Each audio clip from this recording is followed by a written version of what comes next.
Hello and welcome everyone to the HUPMOBILE webinar on developing ports and their neighborhood. I am Kristiina Paju and I will be your moderator today. So let's go over the webinar technicalities at first. The webinar will be recorded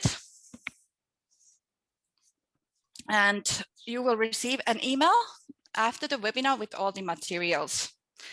Attendees of the webinars are muted by default, so you will be just listening in. And in order to make the webinar a more interactive experience for you, we will be using the Q&A feature on Zoom so that our speakers can see the questions beforehand and prepare for the Q&A sessions. And thus we will hope that you will submit your questions through the Q&A button instead of chat. The chat will be used for more general discussion and feedback on the webinar. So we hope we use the both. And helping me monitor the chat room, we'll have Miss Jenna Kaarela from City of Turku. And additionally, some poll questions might be asked during some presentations, so be prepared to give your vote if it's asked. As well, we will have the Menti tool that we'll use in the beginning of the webinar and at the end of the webinar. So when you log into the Menti with your code, please do not close your browser because you will need it in the end as well.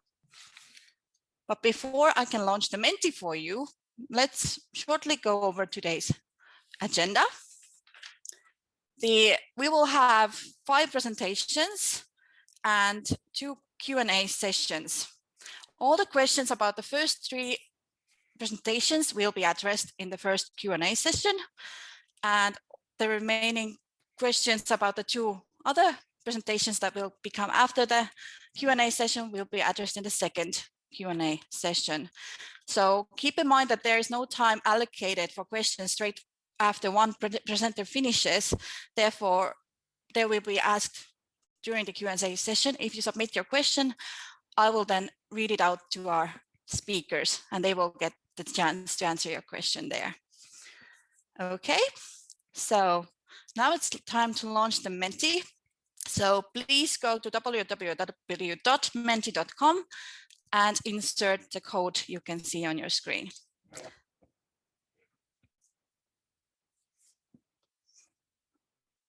And after you have submitted the code, you should be seeing a question asking from which city are you joining us from?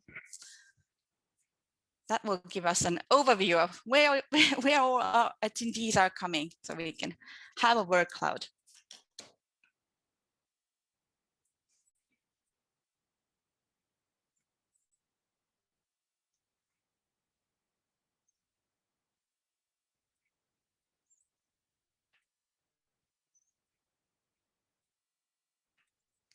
Okay, can quickly put it here for you.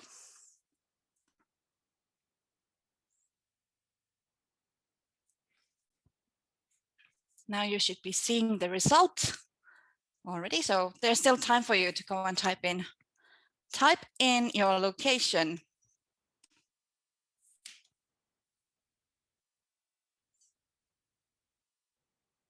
Wow, we have many participants from Turku and Espoo. Great. Also Mariehamn. Wow, Riga, Latvia, wonderful. Lieto, Tallinn, Oslo. Wonderful. We will have very international experience. So that's great. That's great. Welcome, everyone. We'll give just a few more seconds for you to submit your answer.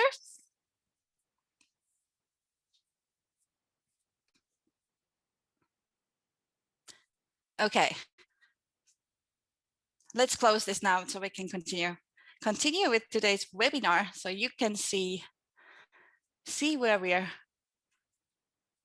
are you people joining us from. There's Turku, there's Espoo, there's Riga, there's Mariehamn, there's Sweden, Turku, Finland, of course, yeah. Oslo, Riga, Lieto. Welcome, everybody. Great to have you here. Let's continue. So in order to officially start the webinar, let me invite now Mr. Tero Hahtala from Aalto University's HUPMOBILE project team to open the webinar together with Mr. Juha Jokela from City of Turku. Mr. Jokela will then continue smoothly with his presentation after the welcoming words. And thank you for your attention, and please reach out to me if you have any technical difficulties during the webinar. Thank you from my side. And Tero, the floor is yours. Well, welcome. And I will briefly introduce our HUPMOBILE project because Kristina already introduced and welcomed you to this webinar. So this is an indirect BSR project, holistic urban and peri-urban mobility. And this is a project in the indirect Baltic Sea region's third call for proposals in innovation, natural resources, and sustainable transport. The project started in the beginning of 2019, and we will finish at the end of this year, meaning at the end of 2021. The total budget is 2 million euros, of which European Regional Development Funding is 1.5 million euros. And typically to all these different Interreg projects, this is all about learning together, transferring knowledge and best practices, and increasing capabilities between the partners. And this time the theme is sustainable holistic urban mobility. The key partners in our project are, of course, the cities, Turku, Hamburg, Tallinn, and Riga. And then there are also expert partners, Aalto University, KTH Royal Institute of Technology, Union of the Baltic Cities, Sustainable Cities Commission, and ITL Digital Lab Estonia.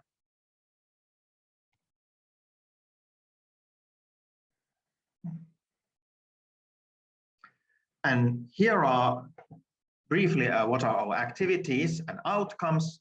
We could say that we have 4 main themes here, of which one is improving production logistics and urban logistics. And in that work package, we are doing different kind of simulation models that take into account the fact that the ports have very intermittent traffic, because there are times when ships arrive there, but also because the ports and harbors are very close to the urban area and citizens. It's also important to take into account all the passengers and other mobility that is there.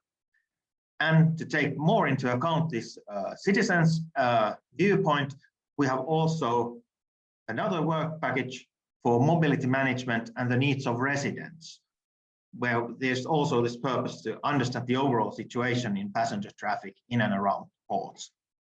So looking at the everyday mobility of the residents and the traffic flows there. And as we have seen right now during the last year, it's very important that we also have very good intelligent systems, and this also goes for the transport system solutions. And therefore we are also doing and developing a network of different ITS experts within the BSR area and beyond, and to foster the development and taking in use new ITS systems. We also have here mini pilots in the cities where we test new technologies and how they could be applied in practice to ease the current situation. And also, of course, because it's all about multimodality nowadays, we have also a work package focusing on that one, where we are developing different kind of tools and methods that can help the cities to decide what kind of tools, methods, and policies could ease their current situation, given the mobility challenges they have.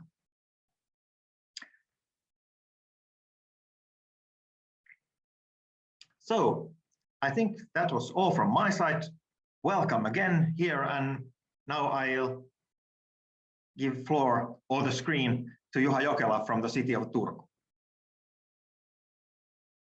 Sorry again about that.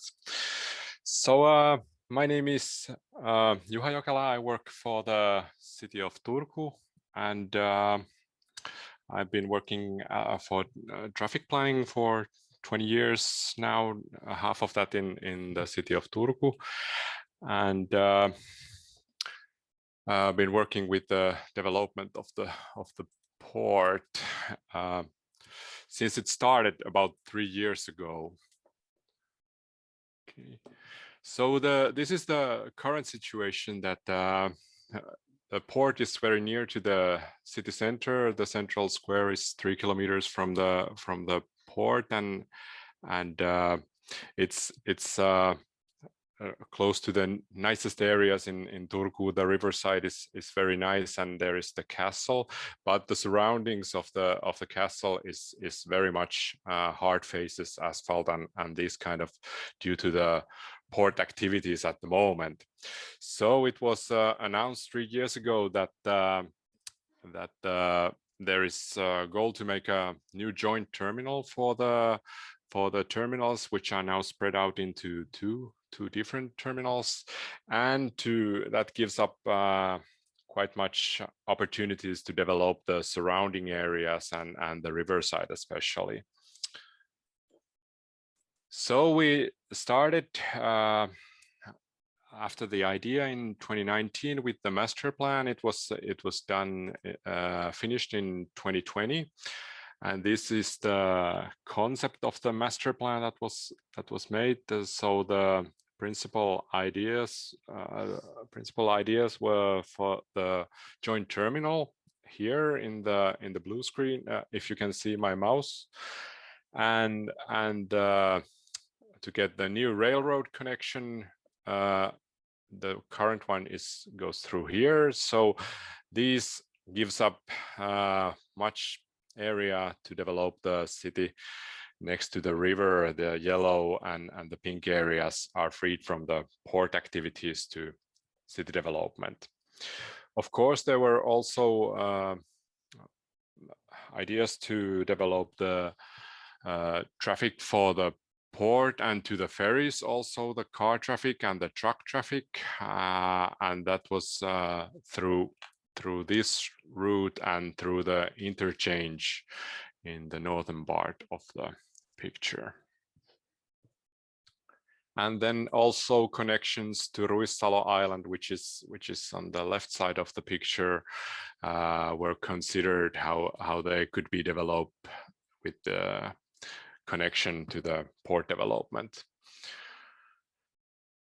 There are a lot of activities, a lot of area are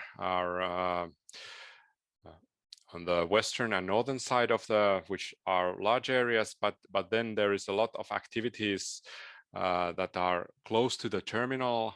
So there is public transportation, including tramway plans, and then there are taxis, cyclists, pedestrians, charter buses, kiss and ride, park and ride, and the railway connections, which are all planned how they could be fit into the new terminal. And if you compare with the current situation, this is very much more modern, since the current situation is that a little bit is developed in there and a little bit is developed over there during the decades, but now we could kind of start from the clean plate and create more modern arrangements. So we started with the best practices. One of the best practices was Vertahamnen in Stockholm, and other ones also how the traffic arrangements and how the city development has been done in these places. We did study about how to support the sustainable transport modes, and we did this table about the toolkit of sustainable traffic. So there was services and infrastructure, information activities, and then cooperation models, for example, concerning ticketing. And these were the master plan, and simultaneously, partly with the master plan, there was the Linnaniemi idea competition, architectural competition about how to develop the riverfront area, the area surrounded here in the red area, and the new terminal would be somewhere over here. So of course there are a lot of interaction between these two areas. And one thing was how to make the optimal solution for both of them. This is we got, I think, something around 130 proposals how to develop the area, and this is the winning one. So there were houses here, and next to the castle there is a large park, and on the western part where now is the port terminals and kiss and ride and parking facilities, there are city development and, for example, the new Museum of History and Future. So here's the idea competition, how it could look like when it would be finished. Then after this, or partly simultaneously with the idea competition, there were two new alternatives that were brought into discussion due to the high costs of the original master plan. And now it seems that we are planning the connection to the ferries from here, not through the interchange, to make the area smaller, which makes the costs smaller and also the revenues bigger, since we could develop also city in these areas that were reserved for the port in the master plan.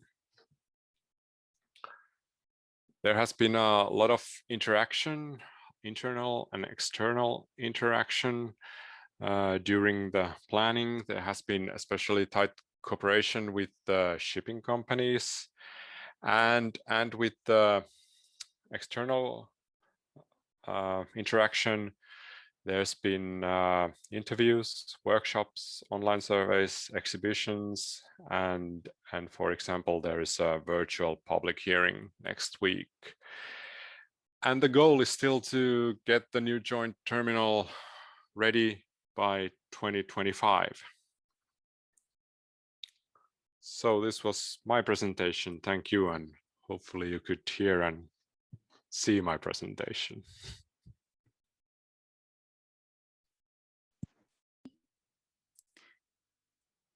Thank you, Juha. It was great to finally hear from the plans from City of Turku.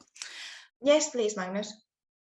Okay, yeah. So thank you for having the opportunity to come here and present some of the research that we are doing in actually three related projects as regards to urban mobility.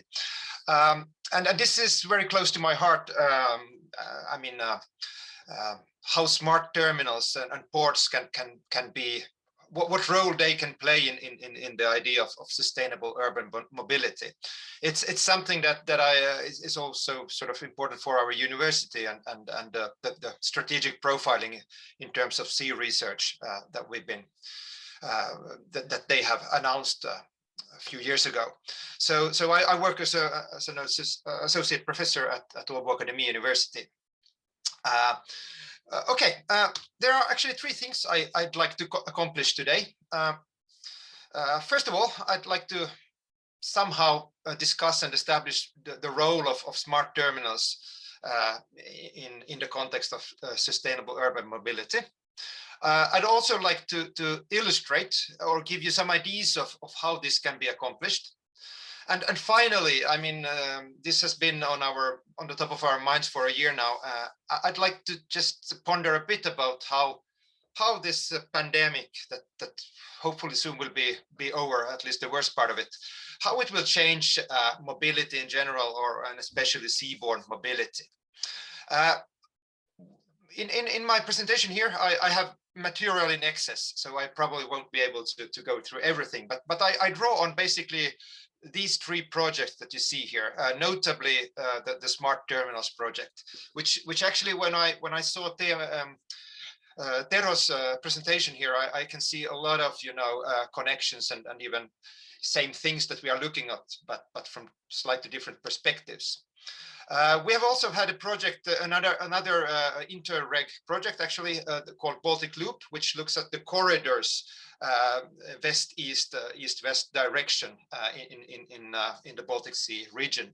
So we have the same kind of topics have emerged there as well. And finally, we have had one of these many COVID projects. We have been looking at healthy travel in the maritime context, and you know, trying to figure out a way for cruise and ferries to sort of maintain their business during these very, very demanding times. Okay, so ports are the focus of my research and their role in sustainable transportation. A bit about the rationale behind why we should focus on ports and their role here. I mean, it's quite obvious that ports are, they sort of are the hub between land-based and sea-based or seaborne transportation of both goods and people. And as such, they do contribute to the Sustainable Development Goals, notably Target 11.2, which sort of states that we as communities should provide access to safe and affordable, accessible, and sustainable transportation systems for everyone. But this comes with a but, and this is, I think, you know, somehow a key facet of the Sustainable Development Goals, that they are also somehow in conflict with each other. So given that we want to do provide these transportation facilities, we also know that extensive traffic to and from ports may cause congestion. They cause harm for inhabitants. They cause notably, you know, air and noise emissions that we wouldn't like to have. Then also, which I think is apparent in the case of Turku and probably many other city ports, that they do occupy a large part of you know, rather valuable land close to city centers. And that's sort of, that there might be other use for that land. So actually, or essentially, we wouldn't like to use ports as storage areas for either, you know, goods or cars or whatever. We would like to use them maybe for people purposes or purposes that are more directly related to people.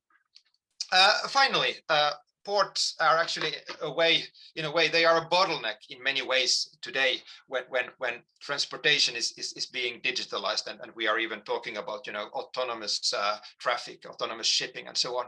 It's been more and more obvious that ports are actually the bottleneck especially when it comes to autonomous shipping. So in order to get over this, we need to first digitalize ports, and then we can, you know, see whether we can achieve all this. That, for example, Tero Hahtela mentioned the intermodality between city transportation and seaborne transportation. And eventually this might have, you know, devastating effects on how we look at supply chains and how we as consumers order our goods, and how we can, you know, transparently see the flow of goods and actually and eventually choose the most sustainable supply chain for whatever things we want to order or when we want to go on a travel.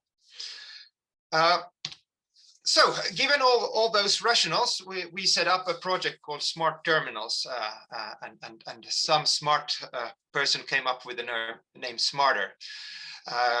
And we were able to actually, how should I say, gather a community of 2 ports, the port of Turku and Helsinki, 3 ship lines, Finnline, Tallink, Silja, and Viking Line, and 9 IT companies, some of them bigger, some of them smaller, but all are sort of in the leading in their own specific areas and have, you know, rather interesting ideas of how we could develop the concept of a smart terminal or a smart ports.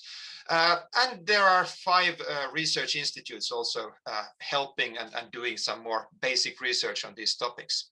So we are really proud of this project, and Turku and the Port of Helsinki, they are like how should I say, demonstration grounds or pilot grounds for whatever solutions and applications we may come up with. Okay, we had the goal is obviously to develop solutions, but we wanted something more fundamental as a vision for our project. So we established actually two grand vision missions that we want to in these 2 years that the project will go on, that we want to achieve. And the first one is obviously then to target the climate action goal by reducing emission, notably CO2, but also other that might actually in the city environment be more problematic emissions like nitrogen oxides or sulfur oxides. But obviously, I mean, CO2 is on the lips of everyone now, so we have sort of put our focus there. But we want to do this within the existing city structure exactly for the reason that ports occupy valuable land space. The other objective or mission here is to provide a exceptional flow and experience for passengers and cargo. So by introducing a smart solution and digitalizing transportation, we want to enhance the customer experience here. And here I see again connections to the HUPMOBILE project. We've chosen to look at three areas or use cases, if you like. So one is a bit of more technical and logistical. It's the ship turnaround. The idea is here that the quicker the ship, or the less time the ship spends in the port, the more time it can allocate for the sea voyage, and hence go slower and reduce fuel consumption or simply use less fuel. The other one is the truck traffic, which in a city environment is problematic in many ways. I think that's obvious for you. And then the third one is the passenger flow. I will try to give you some ideas of the kind of solutions we are looking at for the latter two here, the truck traffic and the passenger flow. But essentially, I think this picture here summarizes a lot of the opportunities that we have identified so far. I mean, our project has been going on for two months, so we are sort of in the starting phase, but still we have a large amount of different things that could be and would be developed in this project. I will leave. These slides will probably be distributed to you, so I won't go into each and every application here. I have chosen to highlight a few of them in the next few slides. So when we talk about the truck traffic, just to exemplify one of these ideas is to avoid using ports as a parking place for trucks. So instead, we would be, like you can see here in the upper right corner, we are looking for spaces somewhere where a bit beyond the city center, where trucks can wait for a call to the port so that they could arrive there just in time, with the help of knowing the for example the traffic light situation, and even maybe to some extent optimizing the traffic light operations, but in any case giving the drivers a real-time update on whatever problems that they might be facing on their way to the port. And this all actually only to be able to predict the just-in-time arrival.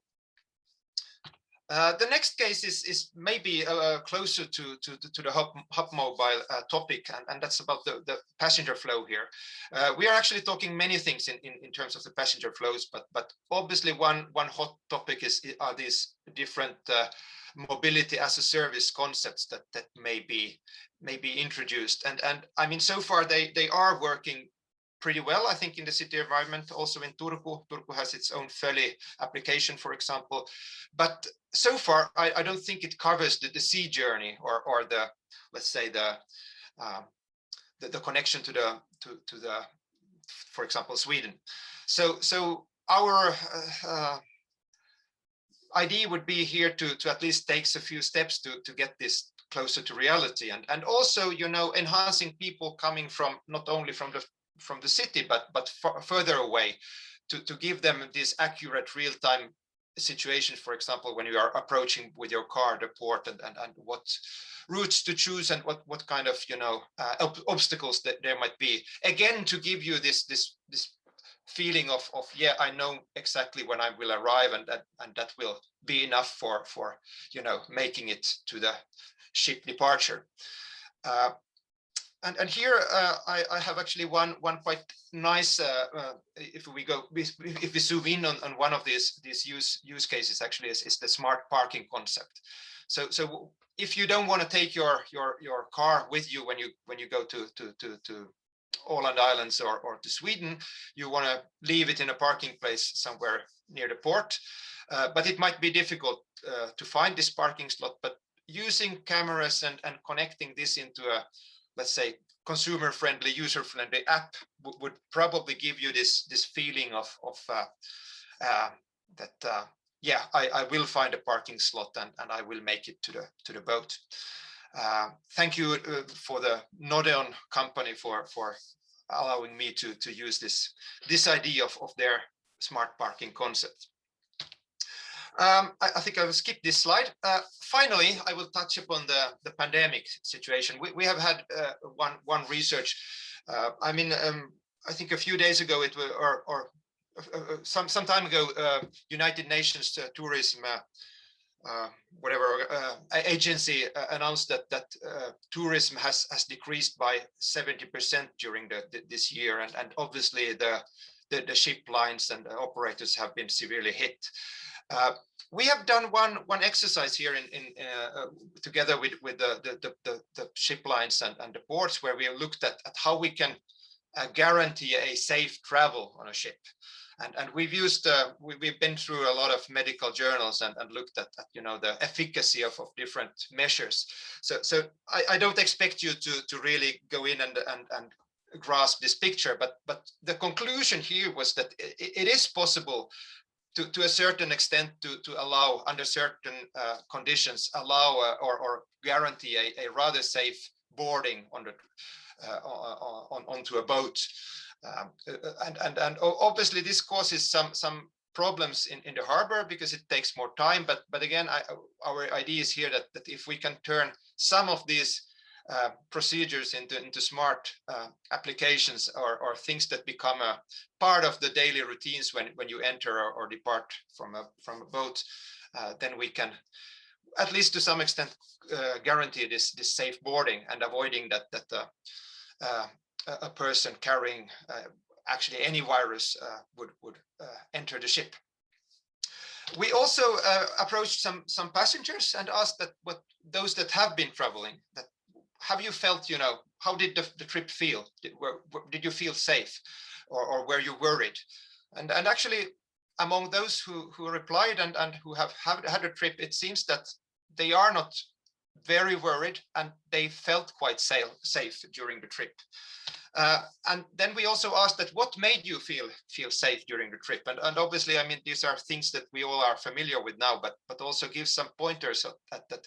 What are the things that people, passengers, evaluate, when they consider taking a trip?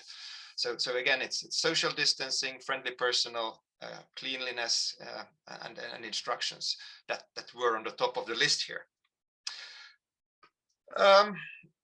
Okay, and so I mean, my point here is simply that when we think about turning the passenger experience into, well, enhancing it digitally, we need to remember that for example, friendly personnel is still, the one of the most valued things in a journey like this.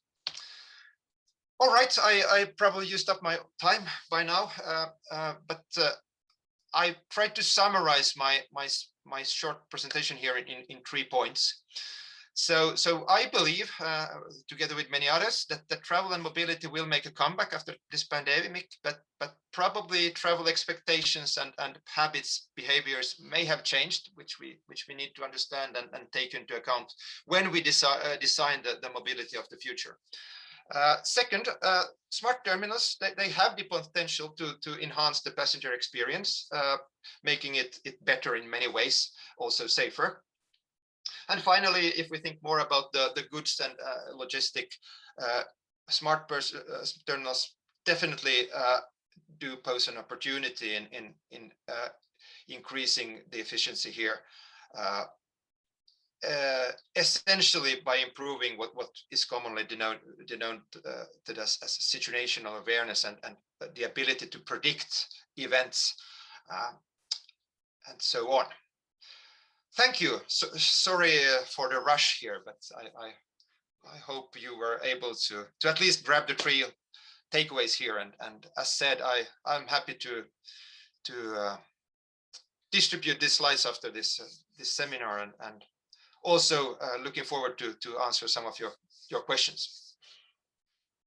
But now let's hear about the lifestyles of the residents and how they can be connected to mobility management based on a HUPMOBILE study conducted in the Turku region. So welcome, Ms. Margeta Kytta from Aalto University. Okay, as introduced briefly, I'm Margeta Kytta and I work in Aalto University, where in the Department of Built Environment as a professor of land use planning. So I'm going to talk about a bit more widely about the lifestyles of residents in City of Turku, and then the mobility management implications perhaps also. So as part of HUPMOBILE project of the work package 3 that I'm leading, which is all about mobility management and the needs of residents, we organized a survey in Turku in January 2020 concerning the everyday mobility patterns of inhabitants. And this actually, we happened to launch the survey just before COVID pandemic, and we managed to then like collect knowledge about the normal mobility patterns of about 800 residents. And today I am going to tell you something about a further study that we realized for a subsample of nearly 500 inhabitants, where we were able to cluster different or identify various resident clusters or personas, if you wish. The authors for this research have been Samira Ramezani, who worked in HUPMOBILE project, but now works in University of Groningen as a professor. And also Leila Soinio and Katarina Ketonen were involved. We used in this study an online tool, so-called Maptionnaire survey, that is a place-based or map-based survey where you can study, in this case, daily travel patterns and also mobility in the Turku harbor area. But as I said, I am going to more talk about in this presentation about these general mobility patterns than the harbor mobility. If you want to learn more about harbor mobility patterns, we have also published a report where we deal with those findings.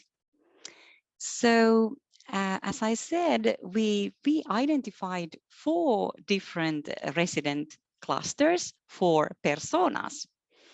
So the first one was something we called pro-sustainable urbanites. About 23% of residents belong to this category. These residents seem to value very much green and beautiful neighborhoods.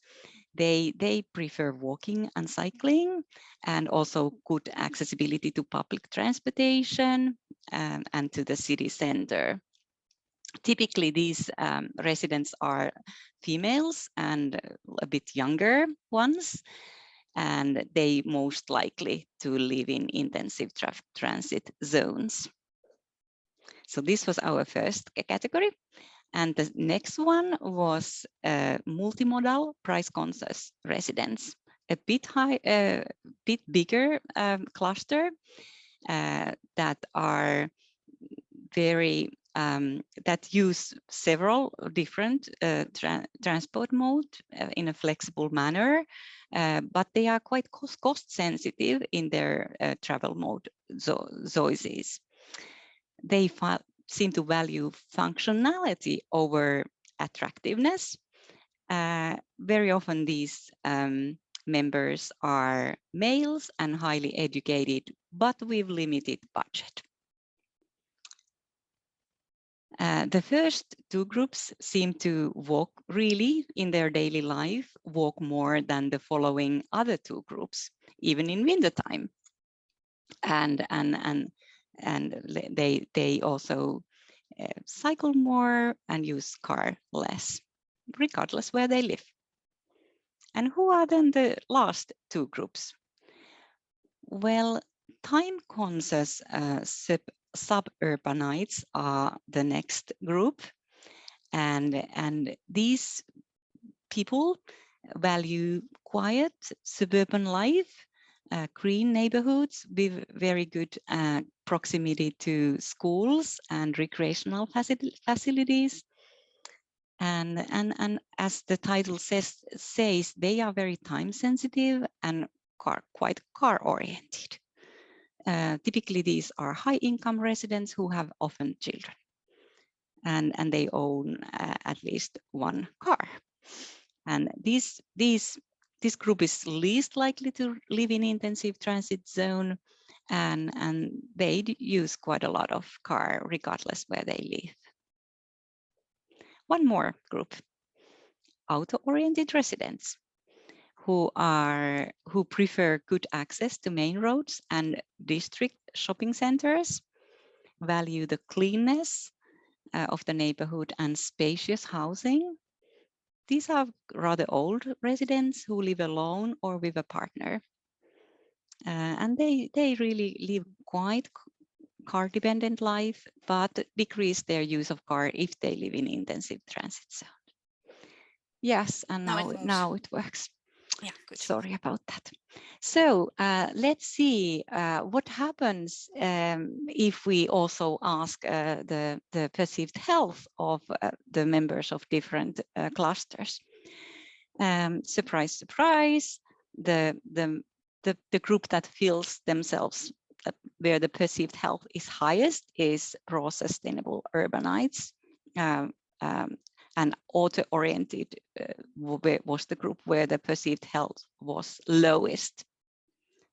But when we are talking about perceived quality of life, here we get the result that time-conscious suburbanites was the group that perceived their quality of life highest, and maybe a little bit surprisingly, pro-sustainable urbanites lowest. So, of course, the challenge in the future will be, can we somehow combine environments that promote both health and quality of life? Then we might also want to know how about the future mobility to Turku harbor of these different groups. We found out that the likelihood for using walking and cycling infrastructure, bike sharing, scooter sharing, electric bike services, improved transit services was highest among pro-sustainable urbanites. And another result was that ride sharing, car sharing, and car rental services for their harbor-related trips in the future were most highly appreciated by these multimodal persons. And this team is actually studied and elaborated more by Samira Ramezani right now, because she's writing a scientific paper about this phenomenon. Although he does not anymore get paid from HUPMOBILE project, but she's interested in that theme. Even in her current job. She just submitted an extended abstract to a big international conference about that topic. We also have had a great privilege to get a master thesis finalized by Leila Soinio, who was a member of our team, and she also analyzed this same data set further in her master thesis, and she especially looked the question of how residential self-selection can be taken into account simultaneously, or when we are studying simultaneously the effects of built environment, structural characteristics, and attitudes in the travel mode choices. So her work was just finalized a week ago, and she had some conclusions that I might not now go into detail, but the thesis will be soon published online. So if you are interested, you can take a look. But maybe I can just mention that one of the most important findings that she did was that that living in intensive transit zone was likely to increase walking and decrease car use, regardless of travel attitudes and preferences. We have got similar finding from other studies, but this really seems to suggest that nudging works in practice. In certain kind of environment, even we lazy people or couch potatoes seem to be more active in our daily mobility patterns, and that this happens if you live in rather densely built intensive transit zone.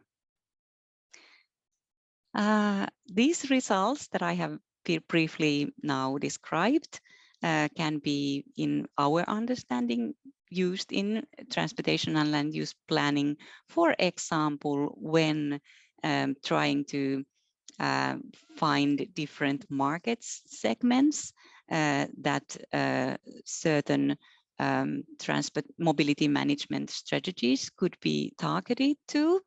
So here are clear results which segment might be most ready to accept some new solutions. Also, of course, in a larger scale, you can interpret these findings in terms of how to direct the investments to certain improvements of certain travel modes, or when deciding about the maintenance levels of certain routes, for example, during different seasons. But maybe the larger scale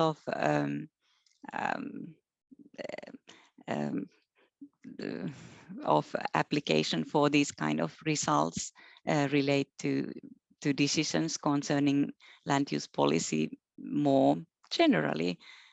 For example, when trying to find the best balance between supply and demand of various types of urban neighborhoods.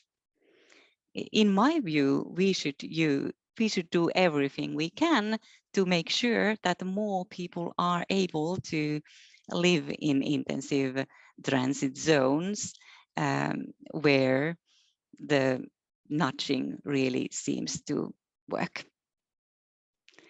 So you can find our report concerning this study that I have just briefly went through in the web pages of HUPMOBILE project.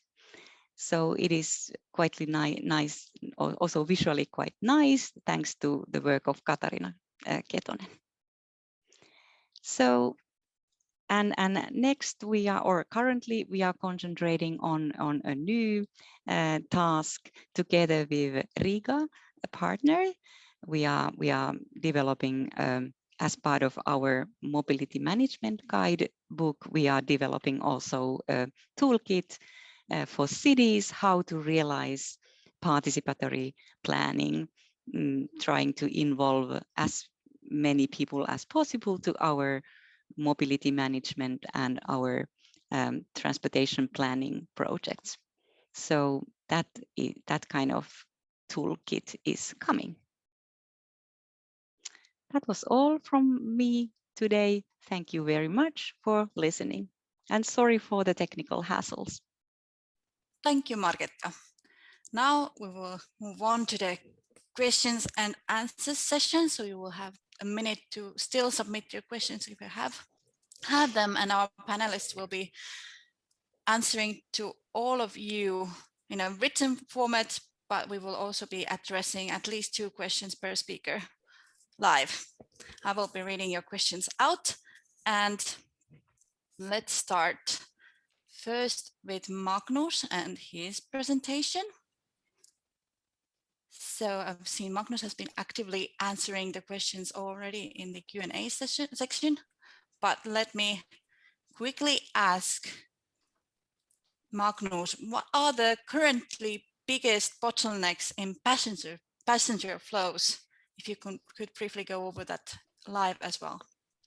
I think currently, especially if we talk about the port of Turku, probably also to some extent the port of Helsinki, is that people are coming with their own car. Someone drops them to the port, and this causes some kind of congestion, especially during weekends. I think in the future, one probable challenge for the terminals will be that ports or ship terminals will be more like airports. So there are increased safety precautions and procedures that sort of takes more time. And I think these issues are solvable, but they definitely constitute a kind of challenge. Also going, thinking about the pandemic, that we need to test people, etc. So. Okay, good. But how do you reduce congestion emissions of ships effectively while they are in the harbor, especially these touristic mega ships? And what about the rebound effects, meaning the reduction of emissions is possible, but amount of logistics increase, equaling more ships? This is an interesting question. I think the obvious answer to the first one is this the idea to feed feed the ship by power produced on shore. So having a cable from the shore to the ship. The problem here is just that this is quite an investment for the ports. Current legislation actually says that ports should do this in case the costs are reasonable or something like this. I know that in the case of Turku, this is a bit of a challenge because the ships are normally there 1 hour in the morning and 1 hour in the evening, so there is not time to make this investment pay off. There could be alternative solutions like batteries that you charge while there are no ships, and then you discharge them when the ships are there. Then I mean, in the future it could be that it's actually some of these new fuels like hydrogen or nitrogen that actually makes it quite okay if the ships are using their own engines to produce because this always comes back to how the electricity is produced. So if we use like coal to produce this power, it doesn't CO2 wise make much sense to use shore power. But then again, I mean, of course, one thing here is the particles and the NOx and the SOx that comes out from the ship, which in the city ports are a big problem. The rebound effect is super interesting. I think we would need another seminar to discuss that, but essentially, I think it comes back to what is driving us to consume more and more all the time, I don't think. Essentially that making ships greener will cause the rebound. It's more in we as consumers who should rethink our attitudes towards everything. Yeah, okay, good. Thank you, Magnus. We'll continue with some questions to Juha. So Juha, can you please tell us what are the benefits of the new joint terminal building? Yeah, I'll try with the video this time. The benefits of the new joint terminal building, I think the biggest ones are the land area freed for city development and creating more nicer surroundings and making Turku nicer, and to make the traffic arrangements near the port and the terminal more modern and up to date. Mm-hmm. Okay. One more trickier question to you as well. That do you in City of Turku plan to develop or increase ship tourism? What is your take on that one? Yeah, we don't have really problems like Venice or Barcelona at the moment. To my understanding, the detour to Turku port is a bit difficult for big cruiser ships to make these kind of ship tourism that I understand this question is about. But of course, we get a lot of tourists through the passenger ships that go to Stockholm and back. I think it was over 3 million passengers before the pandemic. Mm-hmm. So I think the current situation is quite good since the terminal is near the city center, and it can be reached quite well with the sustainable travel modes quite easily, and it works out pretty well. It gives to the city. And okay, good. All right, so let's continue with Margetta. Can you please enlighten us on, do you think that the global pandemic has changed people's mobility habits so drastically that it would affect the future expectations? What is your take on this one?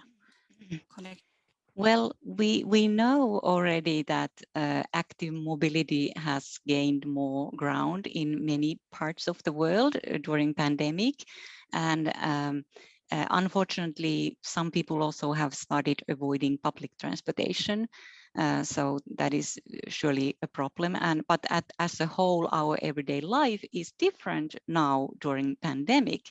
So, for example, in my team, we have really made a follow-up study. We happen to have a baseline survey before pandemic about the patterns people use recreational areas in a city, and surprise, surprise, we found out that people are more eager to use close by green areas now during the pandemic. That change is very, very visible, and it is of course interesting and maybe a good way for people to practice, like maybe a new kind of close by living.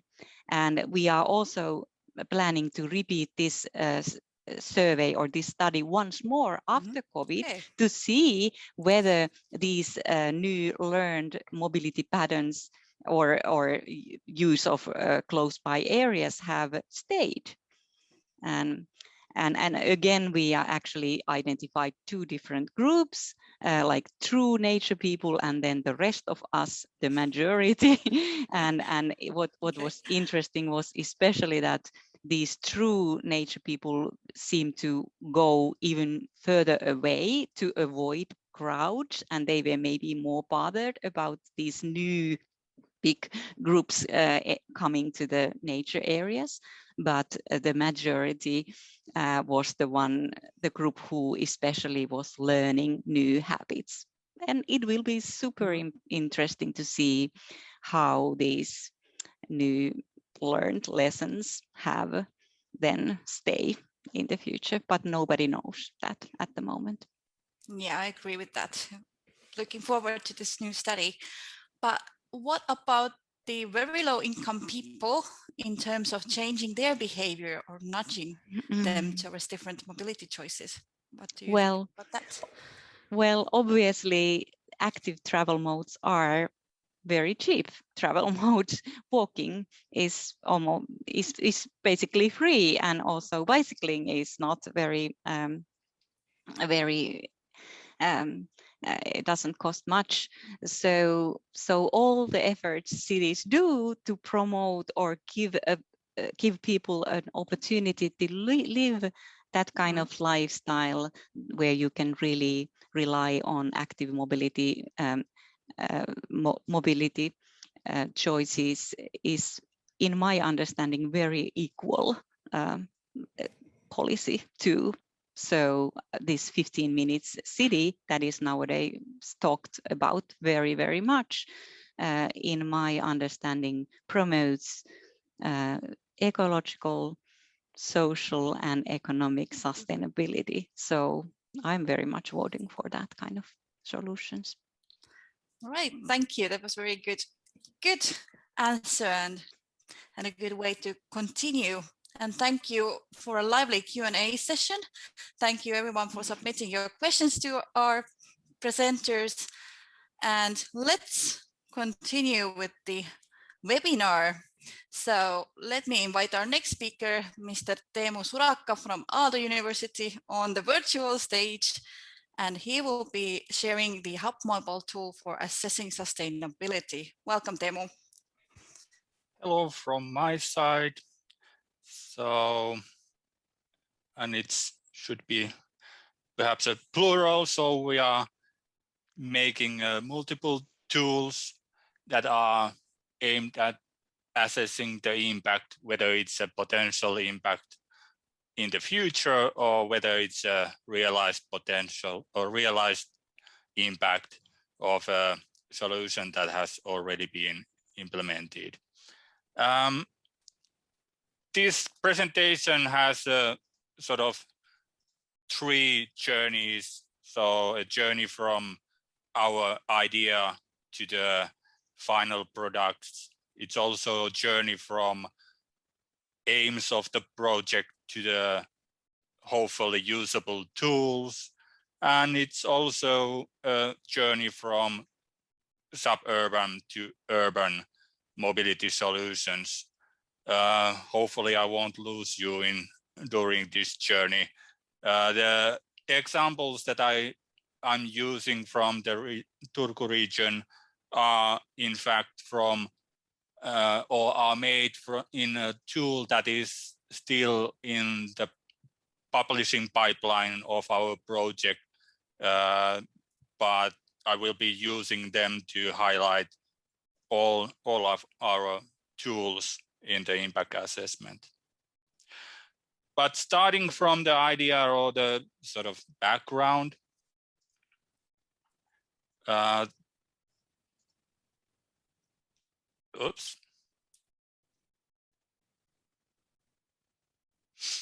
So there are quite many online and offline tools for assessing the impact of mobility solutions, and we have been using them to cherry pick ideas, so to speak, and develop our own take on the impact assessment. And for example, to assess the potential impact, there are these self-assessment tools for assessing the starting point for the development.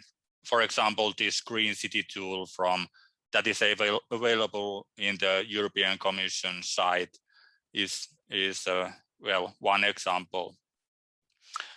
And our take of the self-assessment is currently found already in the project web pages. And we have been, like I said, taking the ideas, for example, from this Green City tool and focused on simple statements that we have developed with the help of our city representatives of the project.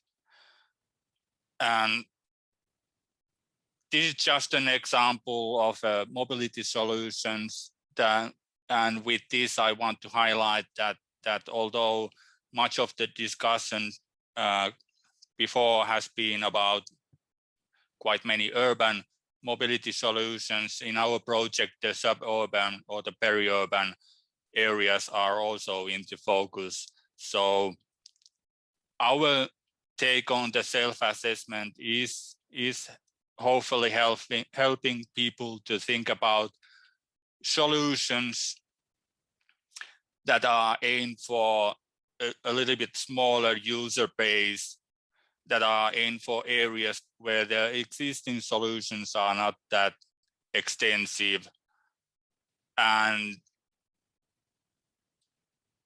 this way to open up ideas for different kind of areas and user bases. I won't go into the details. This is just an example of an on-demand taxi service that is potentially thought of in the area.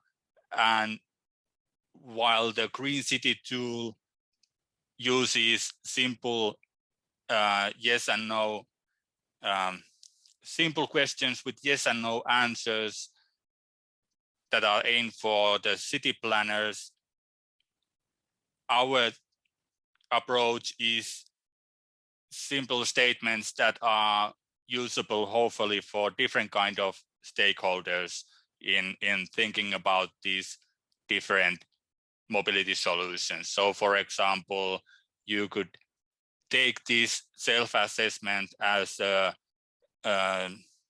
individual transportation user, perhaps thinking about on-demand taxi services in the area, and really use this tool to as a discussion tool with other stakeholders. So use this tool to highlight your take on the impact and your viewpoints of the potential benefits when discussing with the, so for example, people in the planning departments.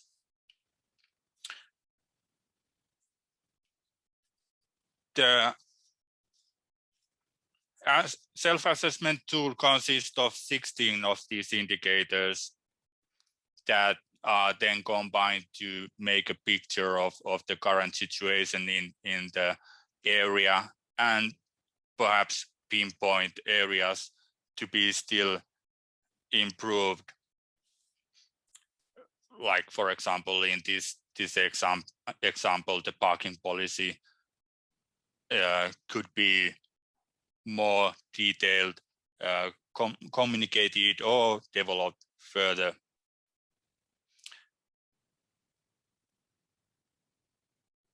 And the other aspect in addition to the suburban urban discussion, the other aspect in this sort of holistic viewpoint is the inclusion of different stakeholders, which is important when developing things together.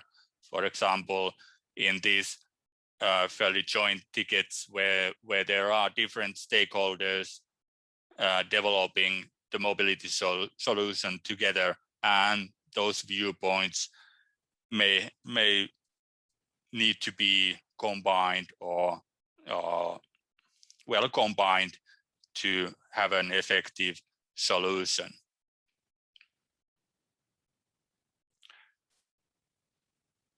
The title of this presentation is in plural. So the first tool that I briefly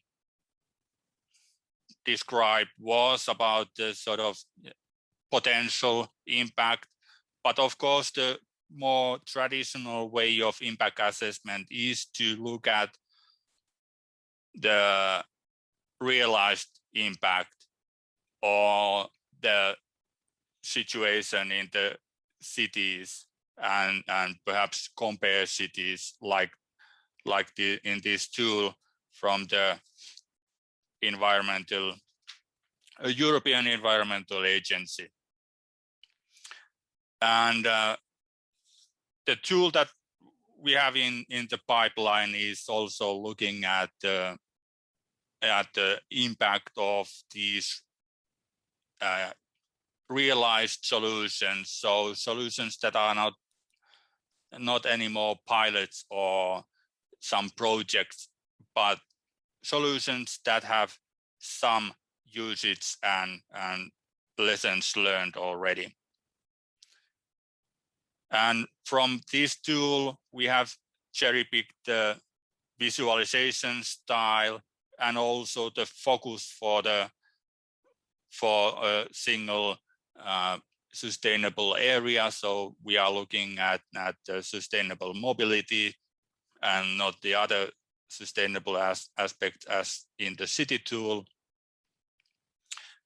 And we are making a tool for the impact assessment that is hopefully usable for the different stakeholders.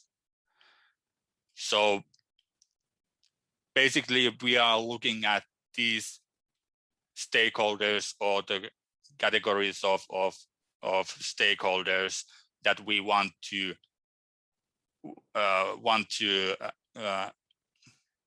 give their opinion about the impact of a realized solution.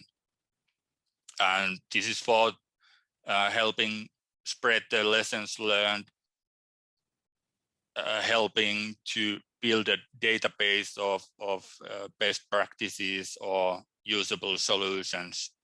But also, we are happy to, if people use this tool in any way they want in communication with the other stakeholders or parties in the development.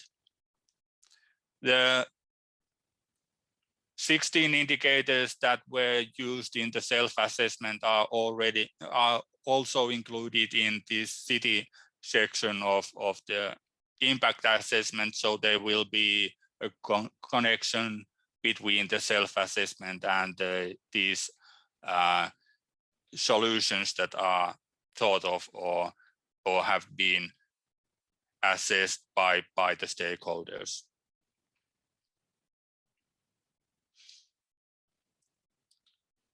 While the framework from the European Environmental Agency uses a lot of quantitative data and compared cities, that's very time consuming. And with this tool, our approach is also about having an easy to use tool to get the opinion of different stakeholders about the impact, and not focusing on the sort of state-of-the-art quantitative data and data analysis. So we are not competing with the existing tools. We are hoping to make a tool that is accessible and usable for other stakeholders than just city or traffic planners, and to give their opinion, give their expert opinion about the impact of a solution, just like in the city bikes in Turku region, that can be assessed from the viewpoint of an individual transport user, from an organization that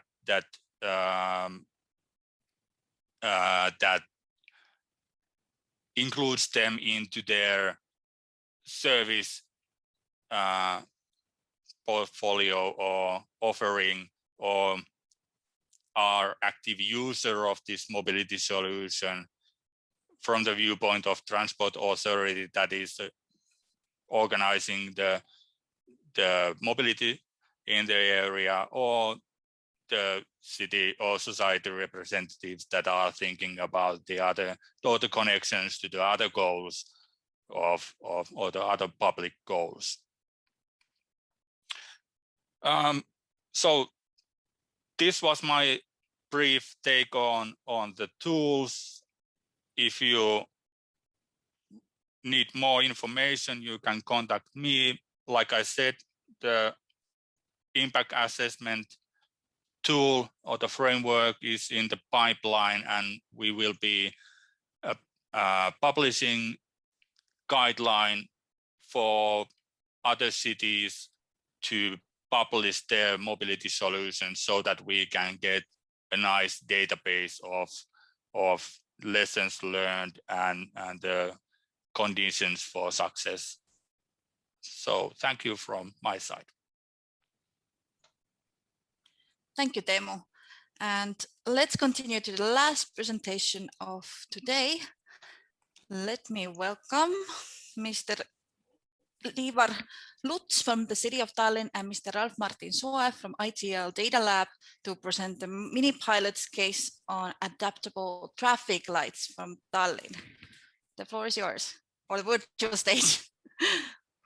Thank you so much. So I hope that you can hear me and see me well. And as was already the standard, that we started with a browser view and now have a PowerPoint presentation prepared for you. So we are introducing the concept of mini pilots and smart traffic lights in the port cities. And I'm Ralf-Martin Soe, representing one NGO from Estonia, ITL Digital Lab, although my main activity has switched to Tallinn University of Technology, where I'm setting up a Smart City Center of Excellence. And maybe, Liivar, you can introduce yourself, and we're somehow doing this in tandem, as you can see. Yes, very good. So I welcome you all. So my name is Liivar Lutz from the City of Tallinn and working for the Transport Department.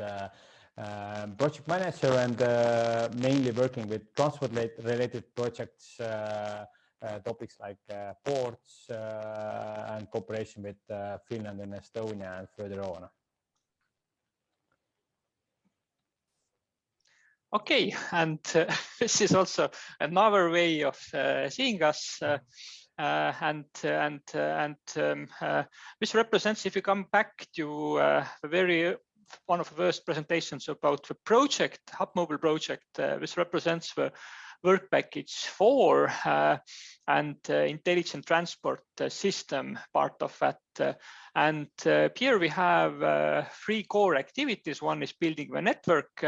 Second one is running mini pilots or agile pilots, and then the third one is pre-feasibility study on adaptive traffic lights.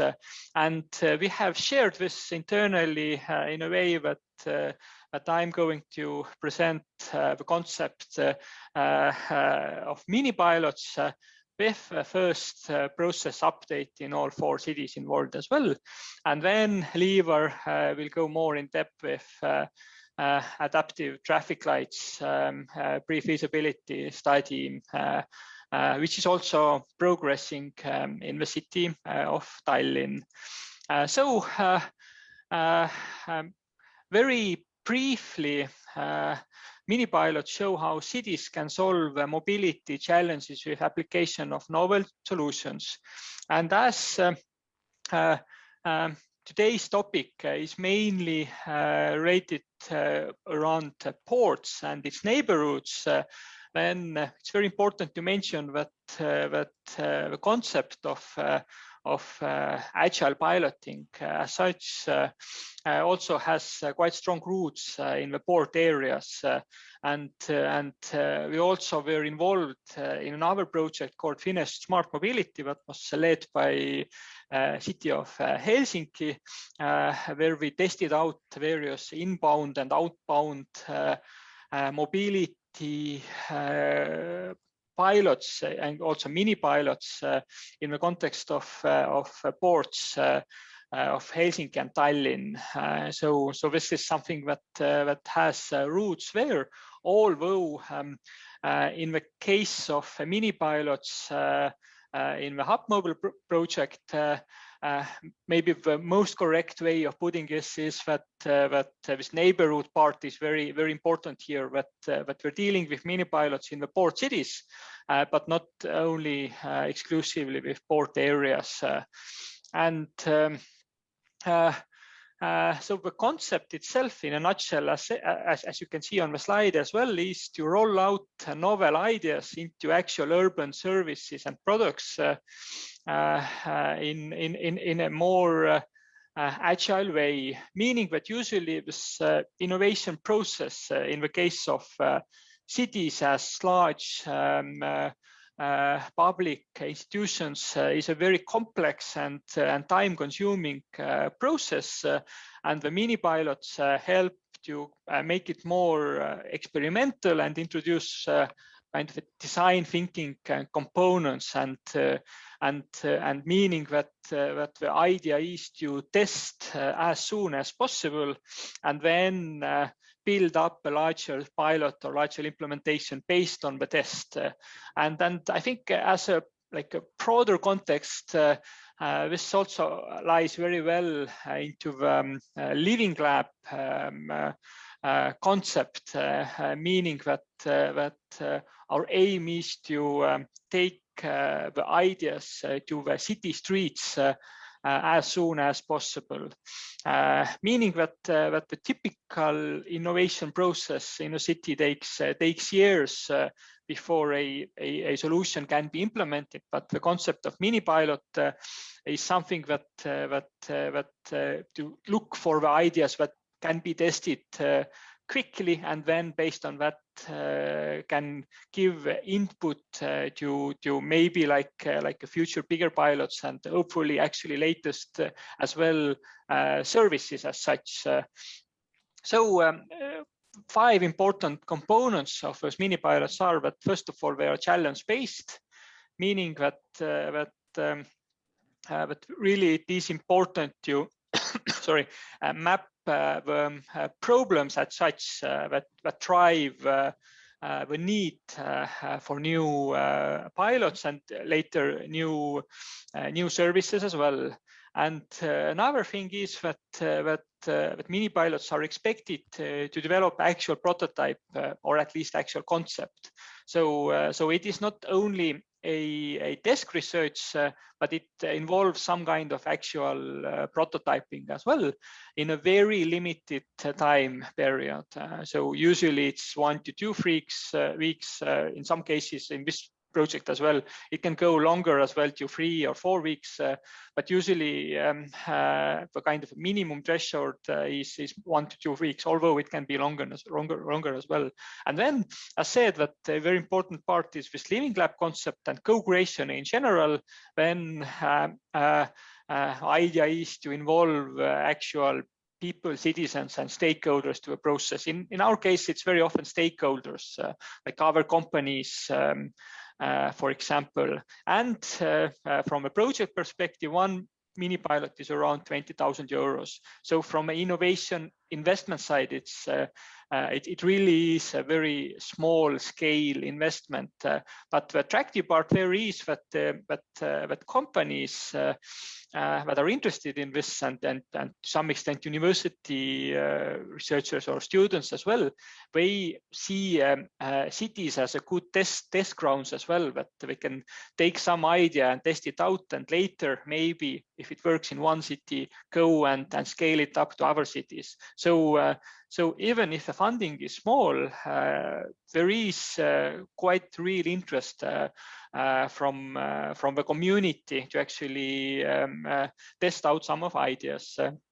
And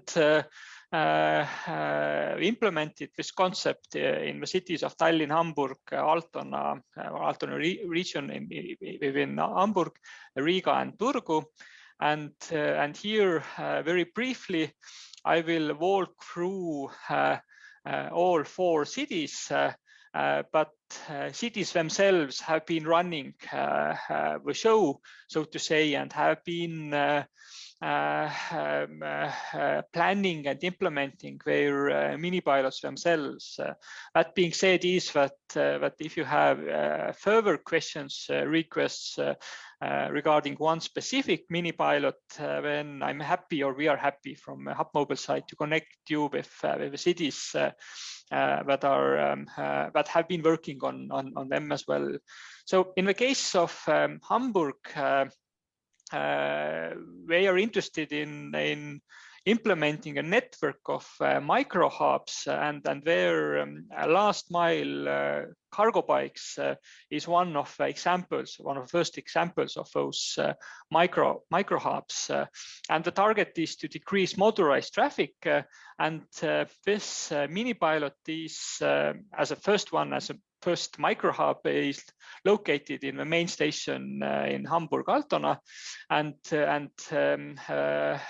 connects with a target in that sense very well, but there's a very heavy motorized traffic around this, including cargo traffic as well. And if it's possible to make it lighter, then also pedestrians and bicycles riding through or by the central station area are more happy, because there's more space, there are less cars stopping on the pedestrian roads, for example, which is quite often the case around very heavily commuted railway stations. And it is in operation since 2020 with quite strong effect from COVID as well.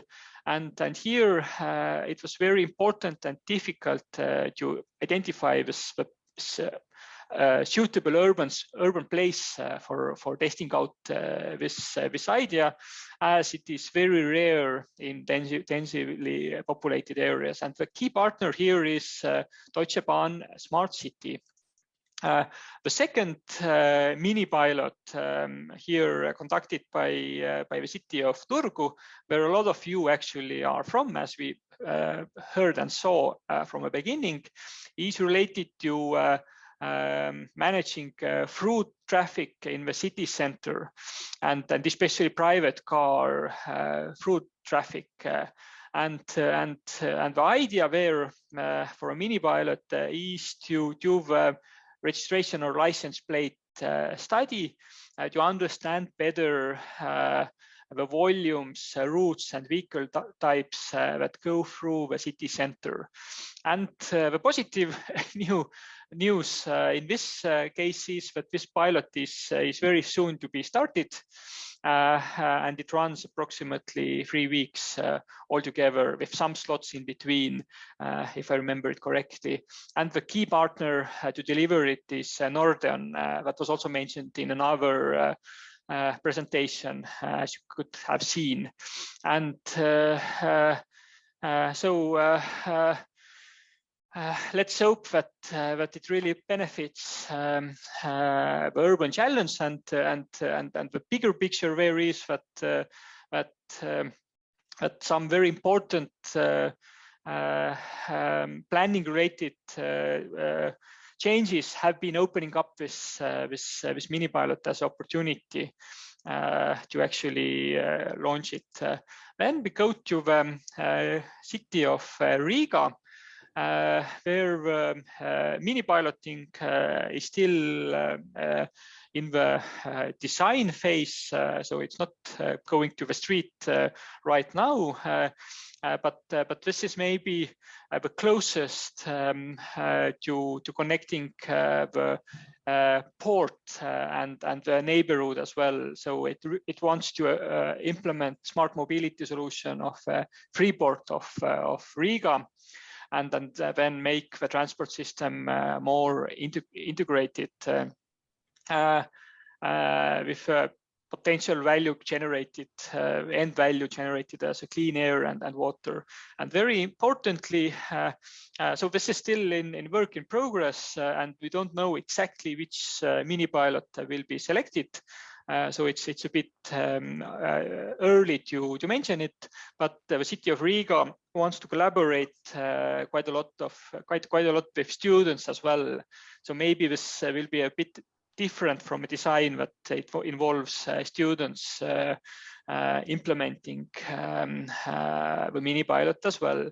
And then lastly, I will open it and then Liivar will take over as we are coming to the city of Tallinn, where we both are based as well. And over there, the mini pilot is related to the pre-feasibility study of adaptive traffic management. And this adaptive traffic management as a use case and as a mini pilot also got triggered by the outbound and inbound mobility towards the old port of Tallinn, and this initially first pilot or first option to pilot it was the Rady Road, which is the new road mainly for heavy good vehicles exiting from port. But in the case of mini pilot, this can be still taken to other sites in the city of Tallinn as well. And the main urban challenge there is increasing congestion, as you can see. And the duration is approximately 1 month in live traffic. And there are 2 key partners, Civita and Stratum, implementing it. And there's also one follower city in Estonia that is also interested in the results, which is the city of Tartu. And now I will give it over to Liivar. And maybe we can already go to the adaptive traffic management slide. So Liivar, please. Very good, thank you, Ralph. So before going into Tallinn use case, I would just want to highlight that we have had very good cooperation with Ralph and with ETL Digital Lab in terms of having good ideas and having the mini pilots. So I'm very happy that they are supporting us as a city. So how to procure innovation and how it can be so that innovation and the ideas and the problems can solved quickly and in feasible manner. So very good at it. And so let's go into deep. So yeah, we are in this project and we are looking about the Tallinn adaptive traffic management system. So why it's the topic important for us? So first of all, as it is in the many cities, is that there is a change in urban space, and so it means that there is a shift of the urban space, mainly getting room from the cars to the alternative transport modes like cycling and pedestrians and public transport. Also, the priority for the public transport is very crucial, and it's a hot topic in the city of Tallinn as well. So we can see that the adaptive traffic management can give some good results for the public transport as well. Then we just wanted to understand what's happening in other cities and nearby and even far. To understand what other cities are doing with traffic management in general, and which kind of good best practices we can look into. Also, we know from the general opinion that adaptive traffic management can increase or the traffic flows up to 15%, which is a very good result in situation where we are narrowing the roads for the cars or public transport, for example. So it means that there are some slight changes to reduce the congestion. And also, as it is very important in all the European projects that we need to share our experience, and we are very happy to do it. Even national-wise for the follower city of Tartu, which don't have a port as such as we have, but still for them, it's also very important to understand what they can do in terms of traffic management. So and how we were doing this, so very practical way, so we will make the pre-feasibility study of the adaptive traffic management. Why pre-feasibility study? Because the actual feasibility study of the whole traffic management system for the city of Tallinn is quite a big, and before going into deep in that, we need to understand just based on the experience from the other cities and based of the desk research and based of the mini pilot, whether it's worth to go further with this topic or not, as this system itself is very, very expensive investment wise. So this is a logical way how to make make the first pre-feasibility study and then go further with the actual feasibility study. Yes, as Ralf already mentioned, we have picked or procured the consortium Civic Estonia, which has very good experience in transport projects and also with benchmarking different cities, and the Stratum, who has a very good experience in traffic modeling and etc. And also we decided together with Ralf and with the project consortium that we will integrate this pre-feasibility study together with this mini pilot. So there is no point to make separate mini pilot for adaptive traffic management when we are actually doing the pre-feasibility study. And we initially planned to have this study up to 6 months, but we extended to 8 months to maximize the benefit and allocate more time. And it's very important where we have issues with the COVID situation and to reach the people, etc. So it's a wise decision. Yes, let's go further. And now next slide should be cover some topics and fields what we are looking with this pre-feasibility study. So I will just go around and say a few words in each step. So first, the various adaptive traffic management market solutions in European cities. We have decided to look the experience from Tampere, from Copenhagen and from Skopje. So they have answered our request, and we will have a good discussion with them to understand actually how they manage to run the adaptive traffic management and how it's going with these cities. Secondly, we have mapped the scenarios. So we have the base scenario where this is like current situation, where the parameters of traffic flow, traffic light programs, etc. And this is the base scenario which we are comparing with others. So the second one is minimal change scenario. Based on analysis, the proposal for slight improvement. Then the mid-level change scenario. There are bigger changes planned, and also the priority system in some corridors will be implemented. And then the last but not least, the significant changes up to full adaptive system scenario. So it includes larger changes in traffic management in the city of Tallinn, and also implementing the full adaptability. Also the investment and running costs. So how much does it cost to investment wise, how much does it cost to purchase such a system, and what should be the running costs monthly or yearly? This is very important for us as well in order to understand can we afford it or not.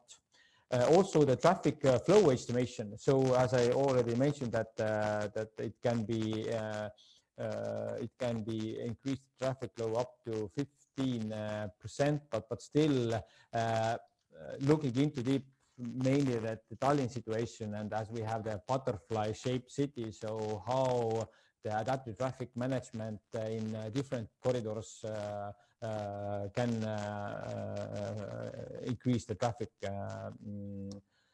So going further, then the potential corridors, the consultant should map the potential corridors where we will should implement adaptive traffic management firsthand, and then we can just extend it to the whole city. then also the user groups, so to whom we are addressing the system. Just the cars, maybe the trucks, as the project is mainly related with mobility issues with the port areas and the cities who has a port. So how the trucks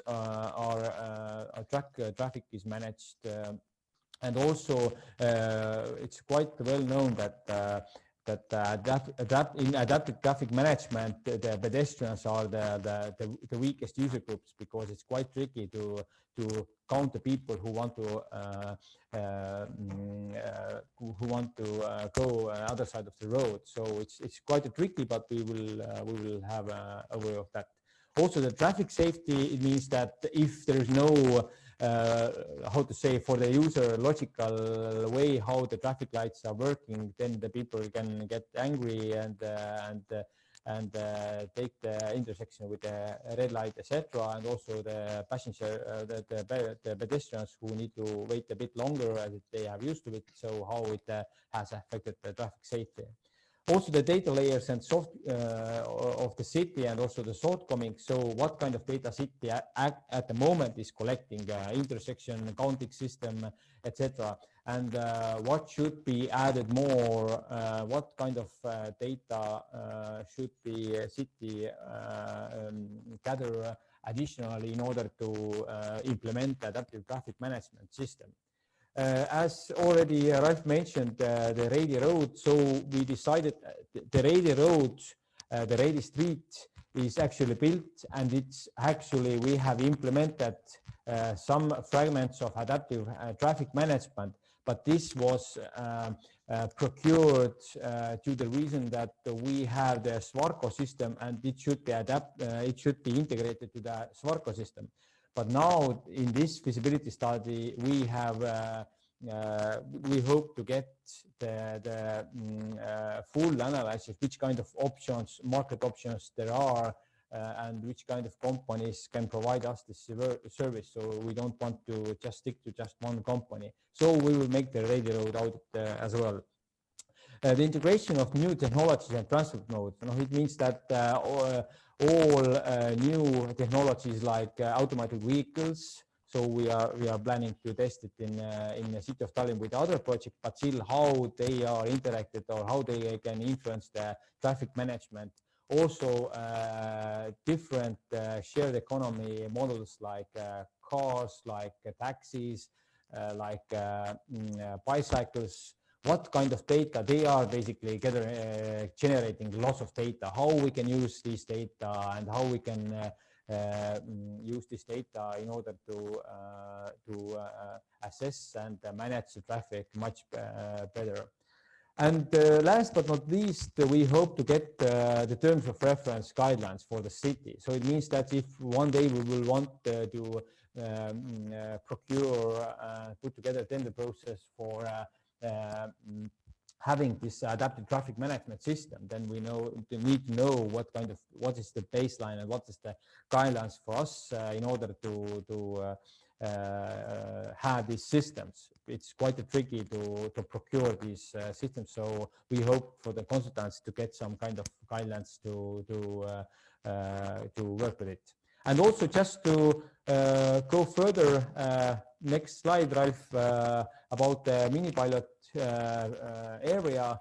So we will, as I mentioned, that we have the mini pilot merged with the study, and the idea is, as the company is benchmarking different cities and different solutions, we hope that they will test some of the good solutions in actual traffic situation, in real traffic situation during the 1 month.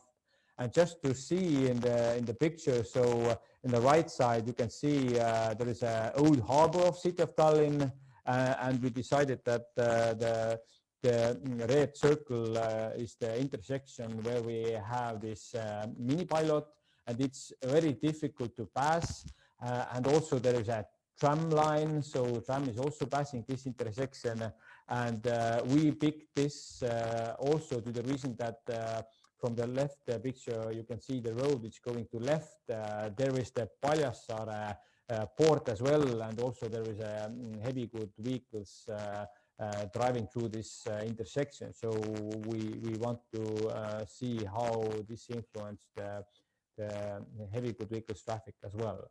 And just to wrap it up, the key learnings of the process so far, we started in 1st of January, and we will end in the beginning of October. But just to wrap it up, that you should allocate more time for the study, especially with the pandemic situation. It's really tricky to reach the people and the cities, etc. So this is also for other cases as well, most likely.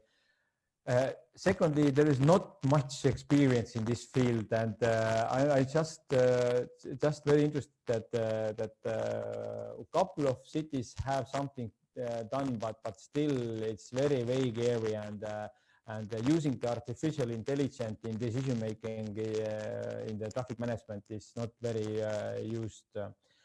And that's it basically from my side. So thank you very much of your time, and sorry to get too much time. Thank you, Liivar. And I think we are concluding here. And sorry for this slight robotic slide as well. It wasn't on purpose, and I didn't notice it right away as well. I thought that it was my headset, but it seems that your voice was a bit robotic today. So this is all from our side, and we're giving it back to Christina then. All right, thank you, Liivar and Ralf. Now let's quickly go into the questions and answers. I have seen that many of you have already gotten your answers in a written format, but quickly just to ask something live from both of you, Teemu and Ralf and Liivar, then I'll start with Teemu. So where can I test this HUPMOBILE assessment tool? Where is it located? Well, currently, as I mentioned, there are 2 tools, and maybe I will share my screen shortly. Mm-hmm. So the self-assessment tool is online in the project web pages where this can be tested. I will put a link to the material that will be distributed after this webinar for the development version of this impact assessment tool. It's not automated as the self-assessment tool, but this gives you an idea of how the process would proceed with the stakeholders. So these are the example of the invitations that a stakeholder representative would get, the explanation of the impact assessment, and also give an example of how the solutions are presented to the stakeholders, and what are the statements that are used in the assessment with the examples of the statements. So I will put a link to this development version into the material, and it will be as soon as possible. It will be on our project web pages as well. Thank you. And Liivar and Ralf, can you quickly comment on how do you foresee that this mini pilots framework do you foresee that it will be adopted by other Baltic Sea region cities as well? Is it feasible and applicable for other contexts as well?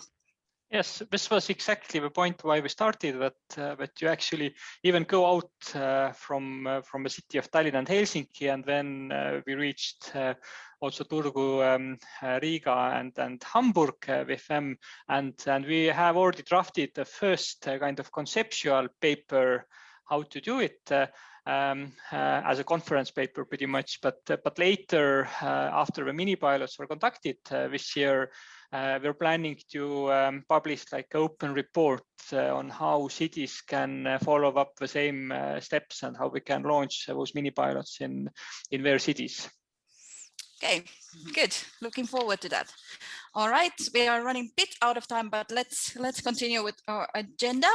So thank you for the lovely Q&A session, and let's have our final Menti question now. So I hope that you have the Menti open. It's still the same code. I can share my screen.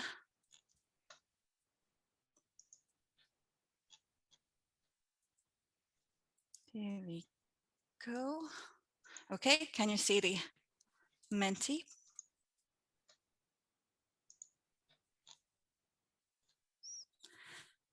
Let's have a few minutes, a minute maybe, because we are all, of course, we are running out of time. It's 2 minutes to the end of the webinar, but if you can share some key learnings that you have learned from today's webinar, we'd be delighted to get them from you.